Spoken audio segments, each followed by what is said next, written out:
Fala galera, bom dia, boa tarde, boa noite, professor Rafael aqui e no vídeo de hoje a gente vai falar sobre a unificação italiana. Mas antes de eu começar, deixa eu fazer minha propaganda já costumeira. Se você ainda não é inscrito no canal, por favor, considere se inscrever. Fazendo isso, você me ajuda e você se ajuda. Você me ajuda na medida em que meus vídeos chegam a mais pessoas e você se ajuda porque se você ativar o sininho, você tem notificações em tempo real. Sempre que eu postar uma videoaula ou um vídeo de dicas do Enem ou um vídeo sobre tutoriais. Então, não perde tempo e clica no botão de se inscrever. Para além disso, me segue nas redes sociais, especialmente no Instagram, onde eu faço diversos conteúdos voltados para a área de história e de redação, e também lá no Telegram, onde eu disponibilizo material de estudo exclusivo e gratuito para você. Os links estão aqui na descrição, beleza? Bom, galera, quando a gente fala de unificação italiana, a gente tem que retornar um pouco na história. A gente tem que retornar para o momento em que é decidido e organizado o chamado Congresso de Viena. Se você não sabe o que é o Congresso de Viena, clica aqui no card que ele vai te levar diretamente para um vídeo sobre o Congresso de Viena que a gente tem aqui no canal. Mas em linhas gerais, o Congresso de Viena ele redesenhou o mapa da Europa após o furacão Napoleão Bonaparte. Napoleão, como vocês sabem, invadiu uma série de territórios na Europa. Entre esses territórios estavam a Península Itálica. Napoleão, quando invadiu a Península Itálica, acabou com os diversos reinos que lá existiam e fundou um único reino, que era o Reino da Itália. Entregou esse reino para um camarada chamado Murat e botou ele para governar, e para reinar, inclusive, sobre a cidade de Nápoles. O problema é que quando Napoleão é derrubado em 1814, o Congresso de Viena, então, ele desmancha o Reino da Itália e divide a Itália em uma série de territórios autônomos. Esses territórios podem ser divididos basicamente em 3 regiões. No sul a gente tinha o Reino das Duas Sicílias, que era um reino extremamente absolutista e que era governado pela dinastia dos Bourbon. No centro a gente tinha os Estados Pontífices, que eram basicamente os estados controlados pela Igreja Católica, cujo centro político era a cidade de Roma. E no norte nós tínhamos diversos estados, dentre os quais o mais poderoso era o reino do Piemonte e da Sardenha. Nesse sentido, então, nas palavras de um importante político austríaco que fez parte do Congresso de Viena, Clemens von Metternich, a Itália, naquele momento, em 1815, logo após o Congresso de Viena, não era mais do que uma expressão geográfica, ou seja, uma expressão que determinava uma região, que era a região da Península Itálica. O problema, no entanto, é que aquela expressão geográfica possuía uma série de características comuns do ponto de vista cultural. A primeira característica comum que aqueles povos possuíam era a língua. Embora o italiano fosse muito diferente do sul ao norte da península, todos aqueles povos falavam uma mesma língua, o italiano. Todos aqueles povos eram ligados por um passado comum, o passado do Império Romano e da República Romana. Para além disso, aqueles povos tinham uma cultura comum, como eles tinham de fato uma língua comum. Era muito fácil eles terem desde a Idade Média e o início da Idade Moderna, sobretudo no Renascimento, artefatos culturais, artistas, pintores, escritores, que eram considerados ali a expressão, pelo menos no século XIX, dessa cultura italiana que já era muito antiga e muito anterior ao Estado-nação italiano. Em função desses elementos culturais comuns, e especialmente de um elemento político muito importante, que era a compreensão de norte a sul dos italianos, ou ainda desses diferentes habitantes da Península Itálica que queriam se autodeterminar como italianos, de que os austríacos estavam ocupando indevidamente aquele território.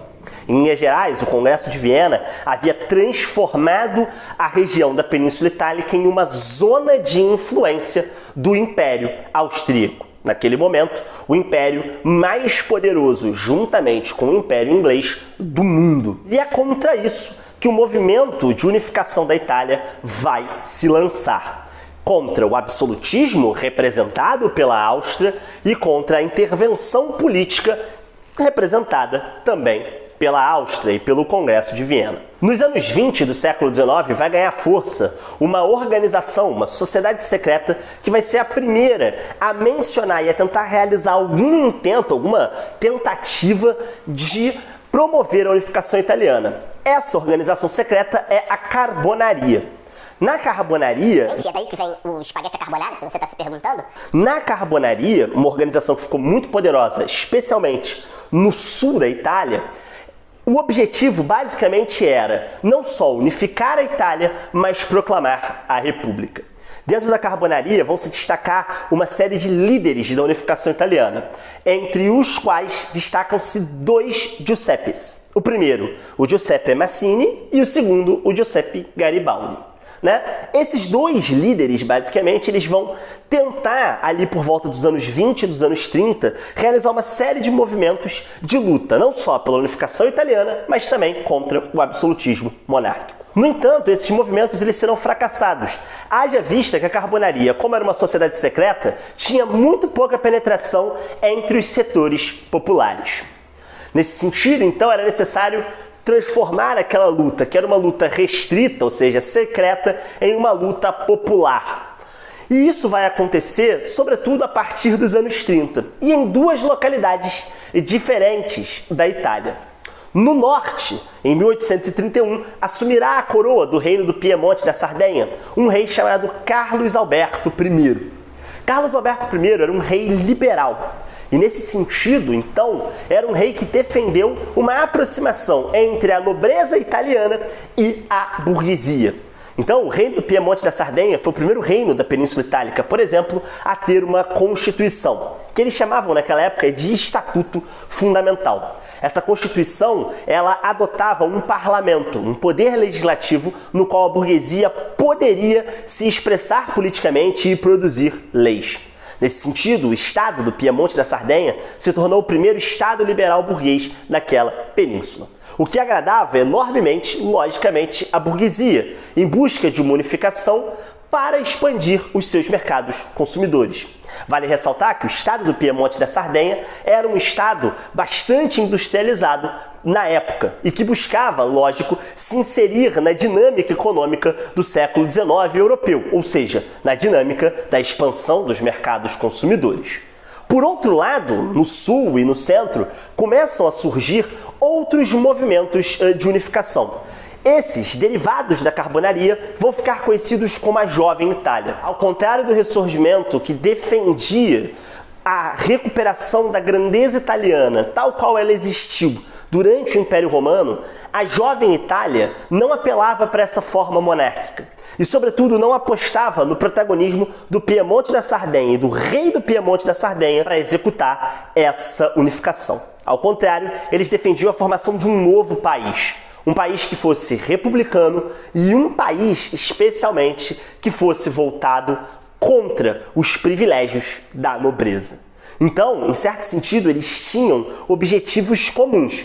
A Jovem Itália queria unificar a Itália e o Ressurgimento, ou seja, a casa dos Saboia, do Piemonte da Sardenha, também queria unificar a Itália. Só que a finalidade desses dois movimentos era bem diferente. No caso da Jovem Itália, a sua finalidade era fundar uma república. E no caso do Giuseppe Garibaldi, que era um dos seus líderes, fundar uma república com uma cidadania ampla e irrestrita.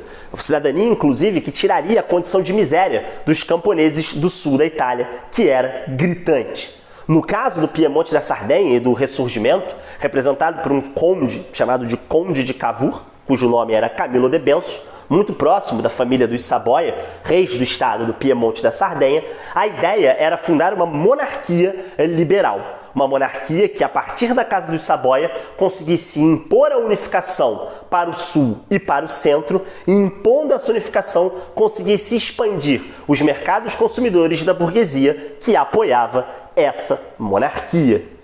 Em 1848, a Itália vai viver a sua primeira tentativa de unificação, ou como os historiadores italianos chamam, a Primeira Guerra de Independência.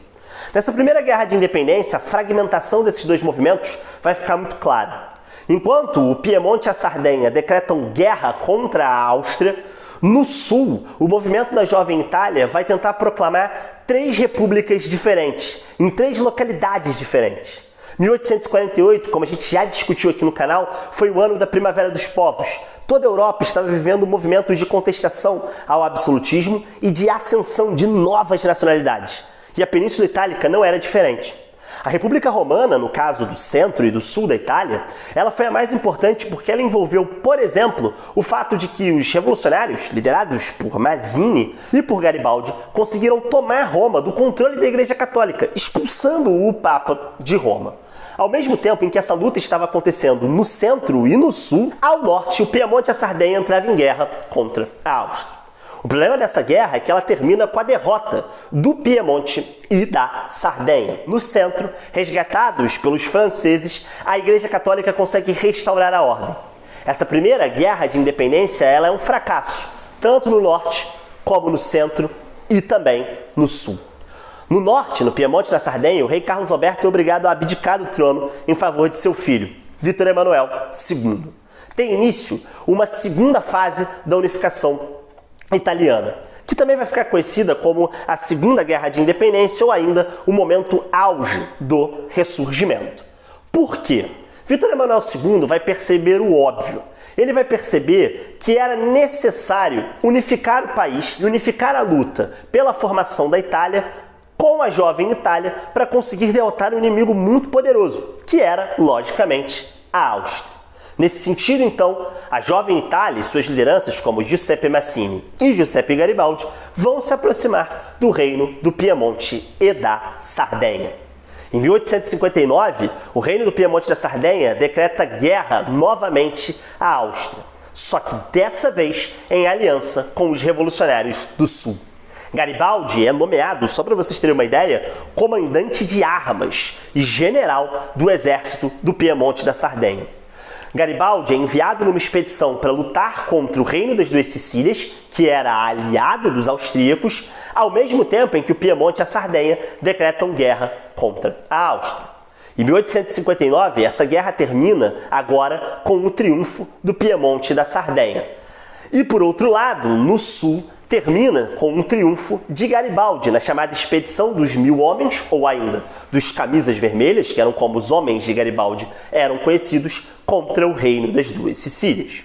Naquele momento, em 1860, quando esses conflitos se encerram, parecia que a unificação estava realizada, mas ainda faltavam algumas regiões do norte, como a região do Veneto, que estavam sob o controle dos austríacos. Mesmo assim, mesmo com essas regiões faltando para realizar aquilo que o Ressurgimento e o Camilo de Benso chamavam de a Itália irredenta, ou ainda a Itália tal qual fora, tal qual existira durante o Império e durante a República Romana, em 1861, mesmo com esses territórios faltando, o reino italiano é proclamado. Vítor Emanuel II é coroado rei da Itália, mas ainda faltavam alguns territórios para que o sonho dos intelectuais que formaram o Ressurgimento, como o aliado do rei Vítor Emanuel, Camilo de Benso, fosse realizado. Dois desses territórios eram o território do Veneto, que pertencia àquela época à Áustria, e especialmente o território de Roma, que pertencia à Igreja Católica. Em 1866, os italianos vão ter uma justificativa para tomar parte do Veneto da Áustria, que é o fato de que a Prússia, um outro reino, que a gente vai ver no próximo vídeo, que estava buscando a sua unificação, decreta guerra contra a Áustria. O reino da Itália, que não era bobo nem nada, se alia à Prússia e decreta também guerra contra a Áustria. Naquele momento, então, fortalecido por essa aliança com a Prússia, o reino da Itália consegue tomar parte significativa da região do Veneto. Ainda faltava a região de Roma, e isso só vai poder ser feito em 1870, quando a própria Prússia, uma aliada da Itália, entra em guerra com a França. Quando a Prússia, durante a sua unificação, entra em guerra com a França, as tropas de Napoleão III, que protegiam o Papa desde 1848 e que evitavam uma nova república romana que expulsasse o Papa de Roma, como havia acontecido durante a Primavera dos Povos, deixam Roma. Quando Roma é abandonada pelas tropas francesas, desesperadas com o poderio militar da Prússia, os italianos se aproveitam e invadem Roma. Tomam Roma, mas o Papa não vai aceitar isso de bom grado. começa um evento fundamental para a história do reino italiano. Se por um lado a Itália unificada estava praticamente formada, só faltavam alguns territórios que eles conquistariam depois da Primeira Guerra Mundial, frente também aos austríacos, por outro lado, era necessário obter o reconhecimento da Igreja Católica. Haja vista que os italianos haviam invadido Roma e que o Papa não reconhecia o governo da Itália como legítimo. Os italianos, em 1870, transferem sua capital para Roma. E o Papa fica lá dizendo: "Ei, eu não reconheço vocês como donos da cidade." E isso dá origem à chamada questão romana, que é uma questão, obviamente, entre o Papa, que dizia que a Igreja Católica era dona de Roma, e o governo italiano, que dizia, logicamente, que os donos de Roma eram, logicamente, os reis da Itália.